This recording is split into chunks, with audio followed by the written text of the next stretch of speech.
वहीं खबर मऊ से शिवपाल यादव का ओपी राजभर पर हमला देखने को मिला। शिवपाल यादव ने राजभर को दलाल और ठग बताया, तो वहीं शिवपाल यादव ने जिमनी इंतखाबात में जीत का भी दावा किया। दारा सिंह ने जनता को धोखा दिया, शिवपाल यादव ने कहा। तो वहीं बीजेपी उम्मीदवार की जमानत भी जब्त होगी। देखिए किस तरीके के अल्फाजों का इस्तेमाल यहां पर किया जा रहा है।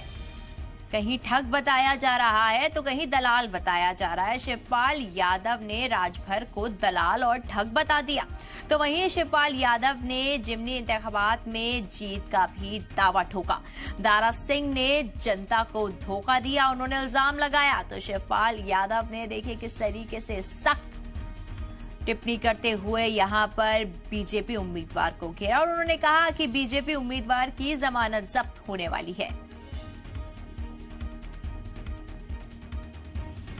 देखिए शिवपाल यादव का ओपी राजभर पर हमला देखने को मिला, जहां पर शिवपाल यादव ने राजभर को दलाल और ठग बता दिया।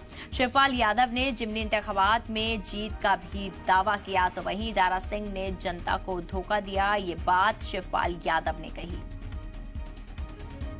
बोले थे देखिए पिछड़े समाज के जितने भी लोग हैं वो भारतीय जनता पार्टी के पैर छूते हैं, ये तो बोले थे। और फिर ऐसे लोग हैं ये लोग, और ये लोग जब दिल्ली और भारतीय जनता पार्टी के बड़े नेताओं से मिलते हैं तो वहाँ क्या करते हैं, अपने केवल किसी भी अपने समाज के बड़े नेताओं को नहीं वहां मिलाने ले जाते हैं, तब अपने दो बेटों और फिर वहां पर दलाली काम करते हैं, केवल दलाली का ही काम करते हैं, ठगाई का काम